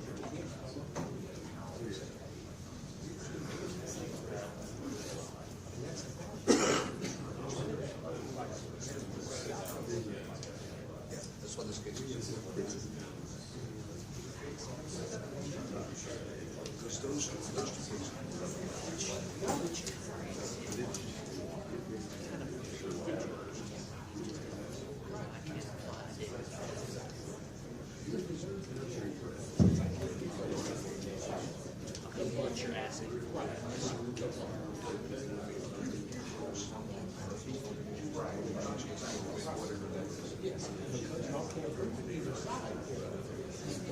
The alternative says can't prove it. The whole court will figure it out.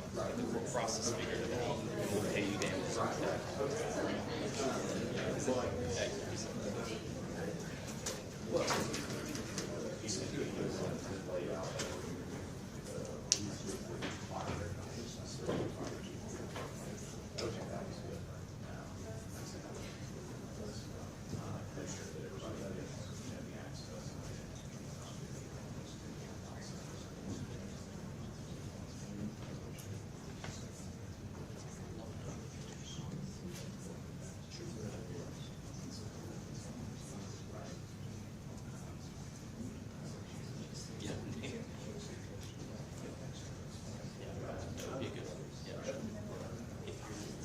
Absolutely.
That's good.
Back in session. Thank you.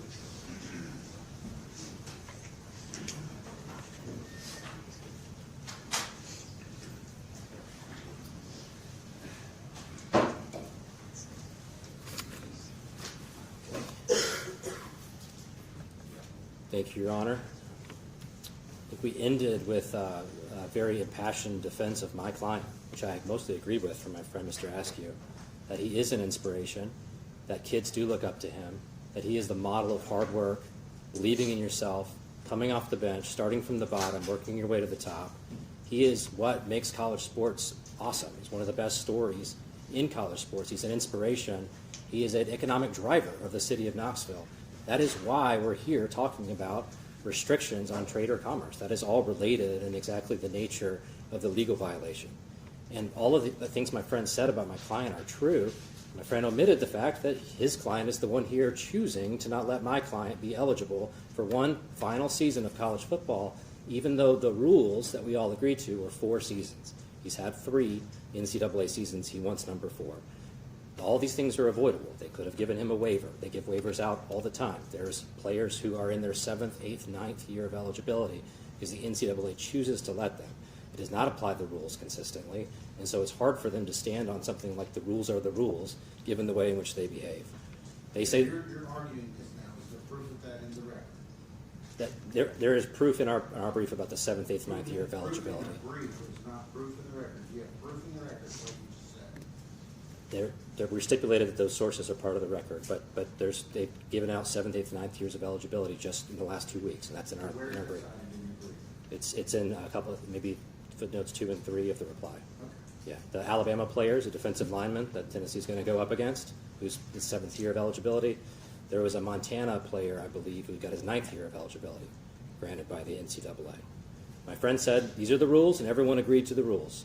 The NCAA is a monopoly. That is conceded in this case. It's not contested. It's established by the U.S. Supreme Court. It's obvious. Standard Oil can't say, here's the price of gas, and those are the rules. Monopolies have unusual market power to coerce and constrain and to have adverse effects on commerce in the state. It really is all just a question, it's all question begging of whether this particular rule violates our state antitrust law or not. We think it does. We think the question today is how likely is it that it does when you get all the evidence in? And I think this is the major issue. How likely is it? Yes, Your Honor. That's not the standard of proof in civil case, is it? It's the standard of proof on a temporary injunction, Your Honor. But that's one of the factors to be considered. Right. The standard of proof. The standard of proof is you have to prove things by preponderance of the evidence, correct? To Or prove- clear and convincing evidence. And have you done either of those? Your Honor, it's a question of law whether they violate the antitrust laws, and the question is whether that's But what's likely. not a question of law is, under this statute, it says, which we've been talking about all day, or at least half a day, all arrangements, contracts, agreements, which this would be an agreement, Correct. between persons or corporations made with a view to lessen or which tend to lessen full and free competition in trade or commerce affecting this state are declared to be against public policy and unlawful import. Would you say that that's why we're here? Yes. Okay, I want to ask you, and I'm going to ask you, I've asked you several times. How does their enforcement of these 2 rules that we've been talking about substantially affect this state? Because We have 10 Division I schools that are part of the creation of these rules The other Division I schools. in the state, Okay. in Tennessee. How does it affect them? How does it affect this state? It restrains their ability to have former JUCO players play the full 4 seasons of college football. It affects those players. It affects players who want to come to Tennessee. It makes those teams less competitive because we were all admitting that we're replacing more experienced players with less experienced players. It affects the University of Tennessee, which is itself is a major part of commerce in the state. It deprives them in this particular case of their starting quarterback. We put in uncontested evidence about the economic impact of the University of Tennessee football program. Well, no. Let's talk about that uncontested evidence.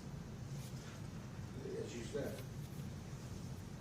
you put in proof in your brief that our football team made X amount of dollars, correct? Yes. How did whatever they're doing cause that to go up or down? And how much did it?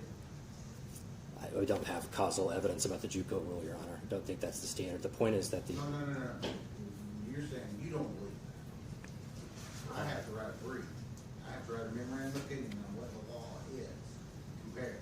Now, there has to be some sort of drop or addition to the number that you have or the number that happened before in order for this to have an effect, does it not? I think so, Your Honor. I'm not sure what the denominator is we're talking about. What? The denominator, like, are we talking about effect on the... What we're talking about is you said that this is how much the UT football is worth to the state of Tennessee, right? Right. Okay. Well, how much would it be worth without him? Right. How much? I don't have the number. I think... Who does? Nobody does, right? No, that's a pretty tricky economic calculation to have a precise amount. Nobody does, right? Does Not that I know anybody of. that you know of have that number? No. Okay. Does anybody that you know of have the number before he played quarterback here?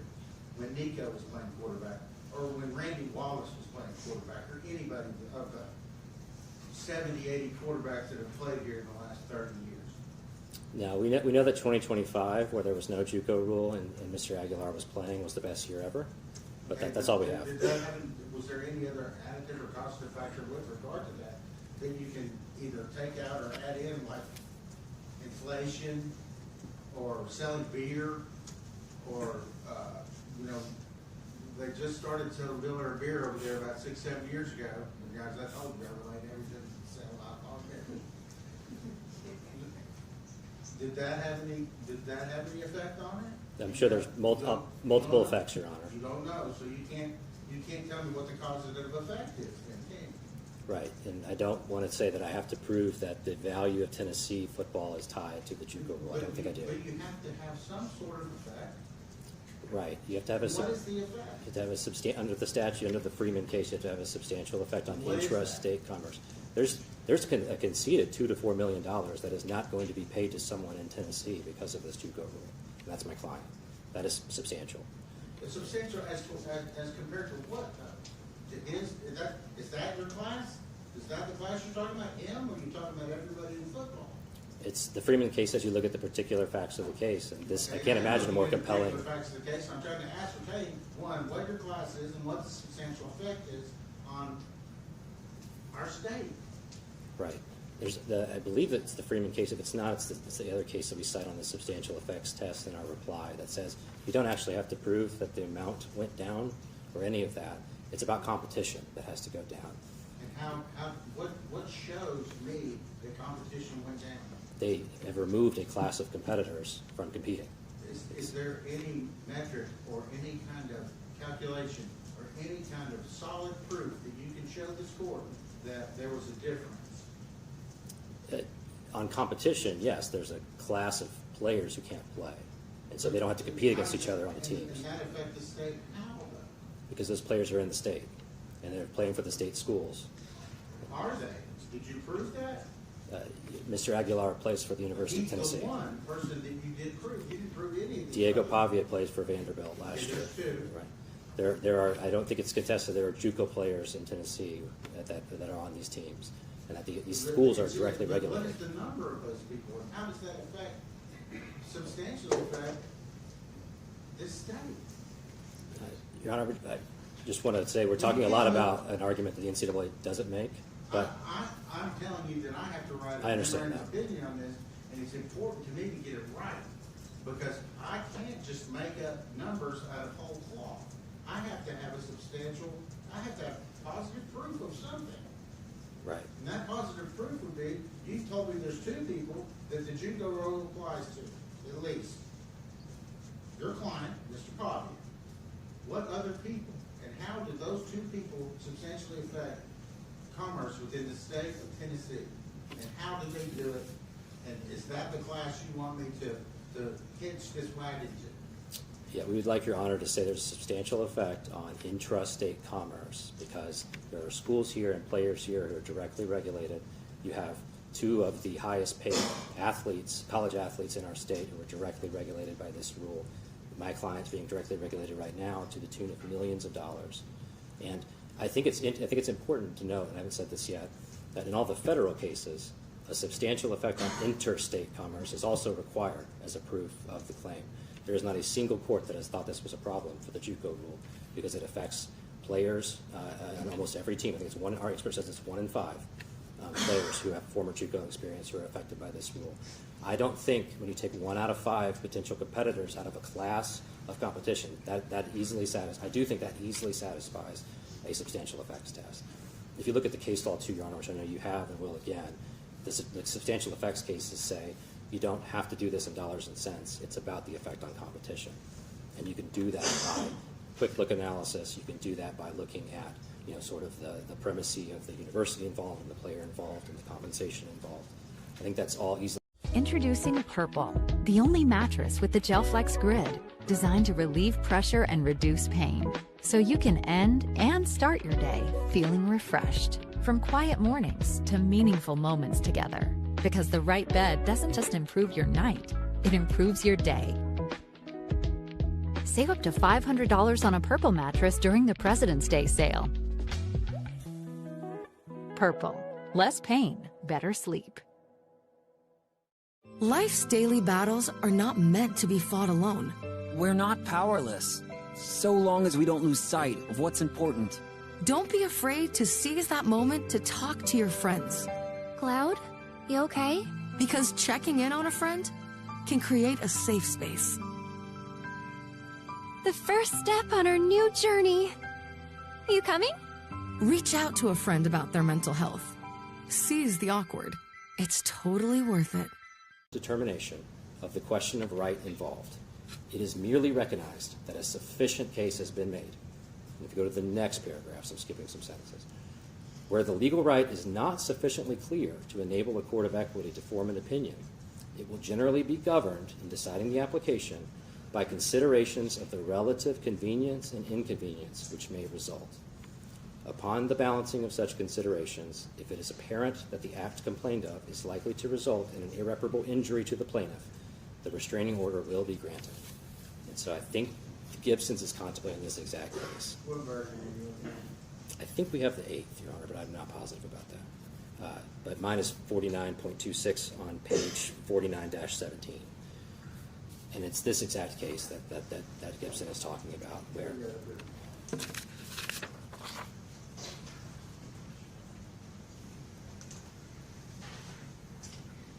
someone has to bear the burden of uncertainty.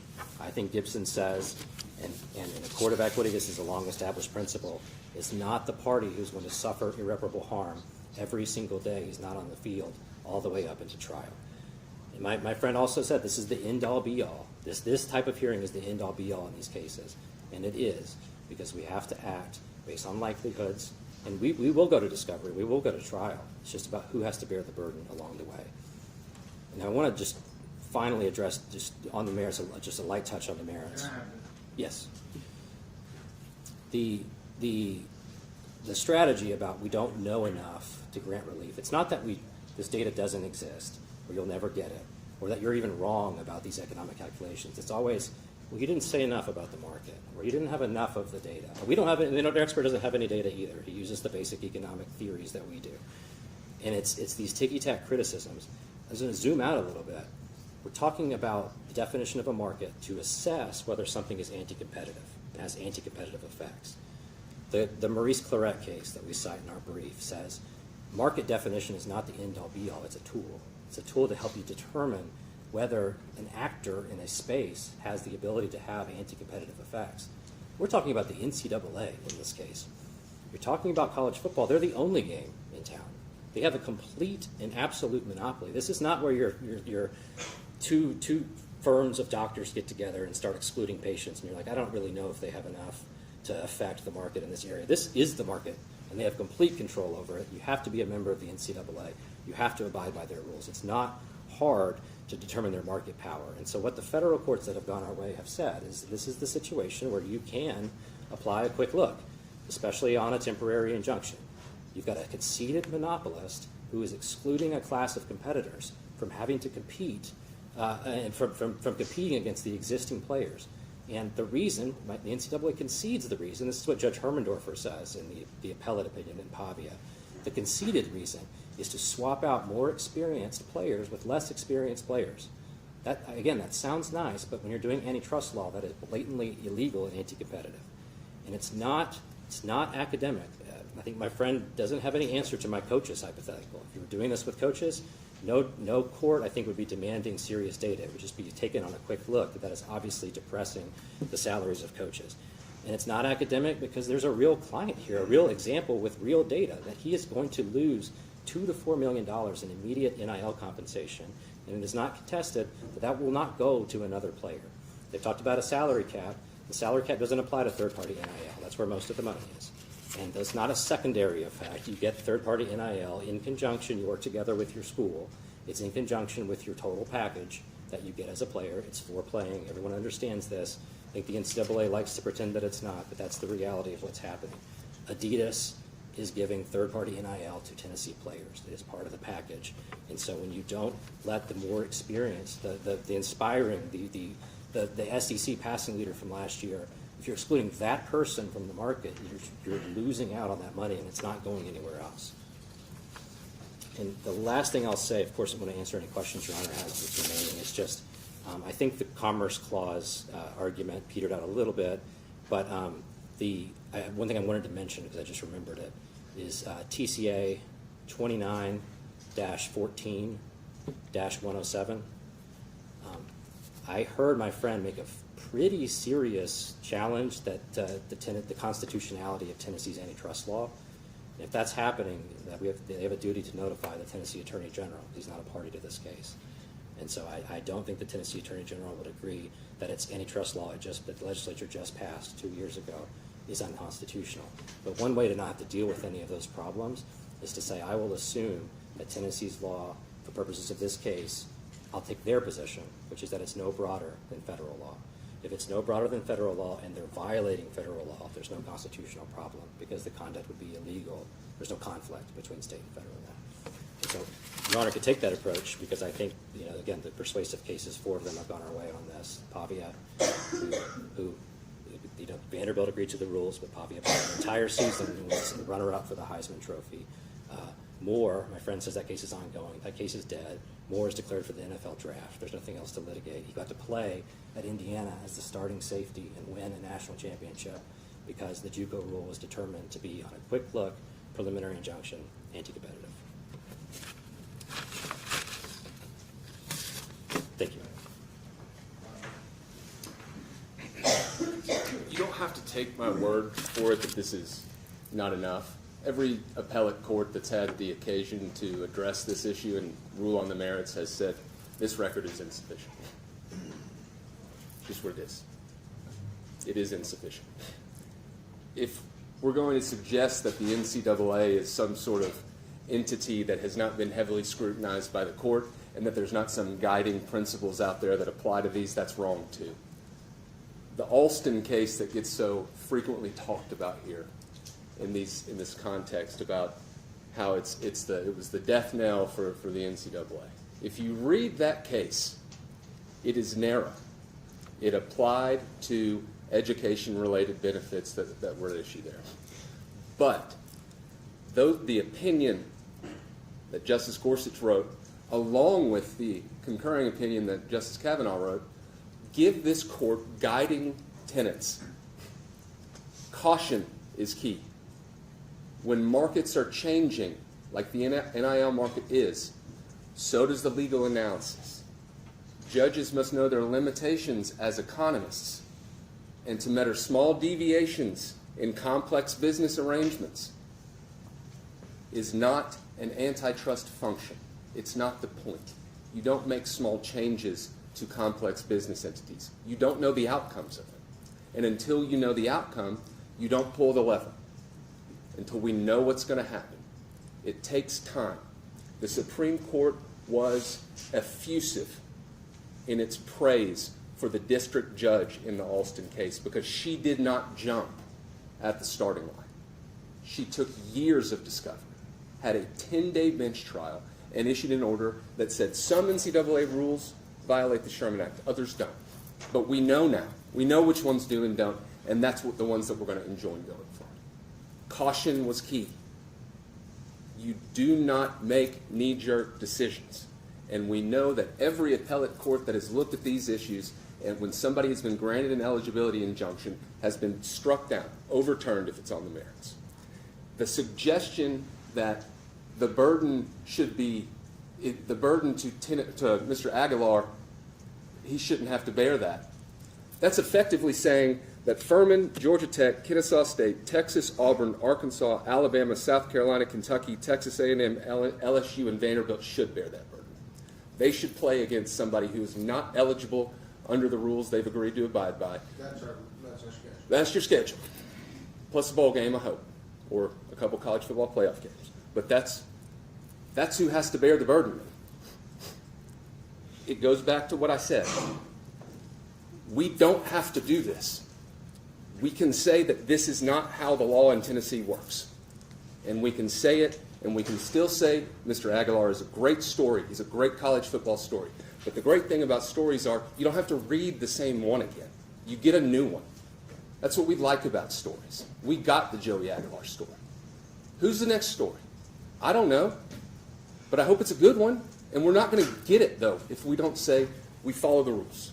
And for those reasons, if you don't have any questions, Your Honor, I restate my request that the injunction be denied, and I appreciate your time this afternoon.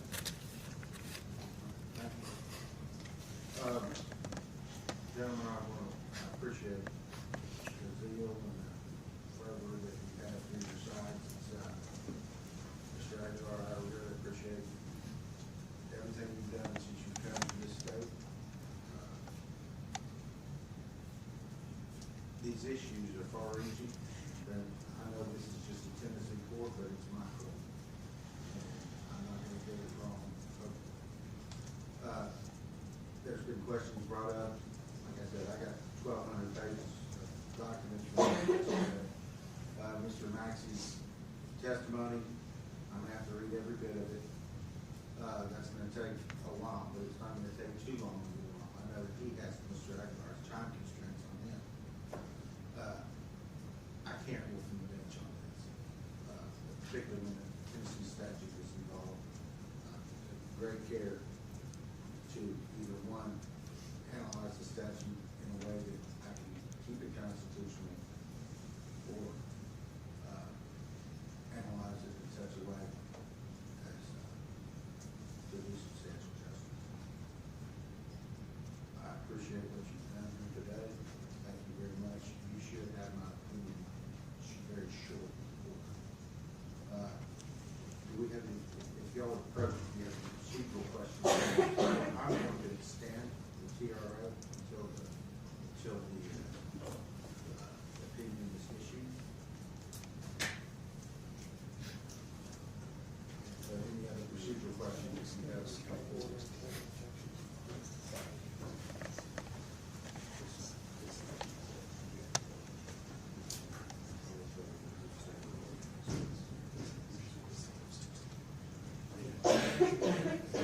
We're adjourned. All right, please. You adjourn. Thank you very much.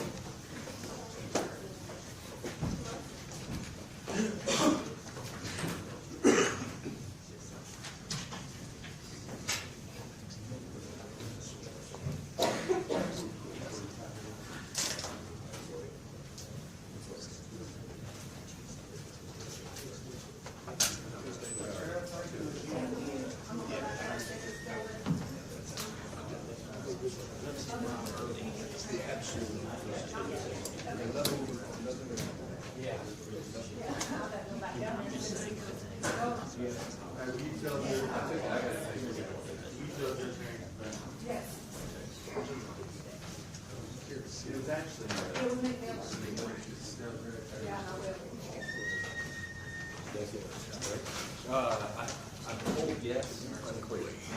Today is yes. Yeah, well, you did. It's actually pretty good. Best part is he can recognize George.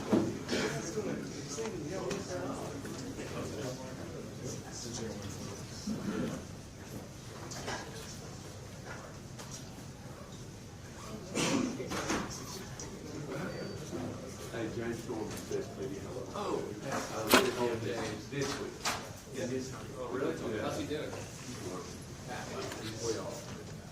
I've been doing it for a year and a half.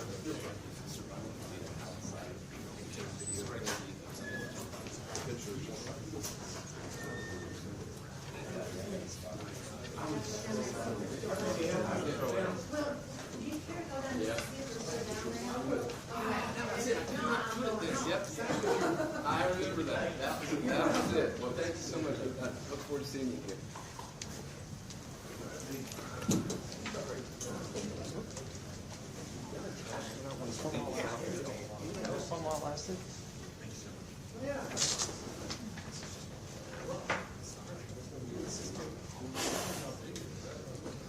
I want to introduce myself. We both love the same woman. Oh, Taylor. I'm partners with your mother, Rob. Oh!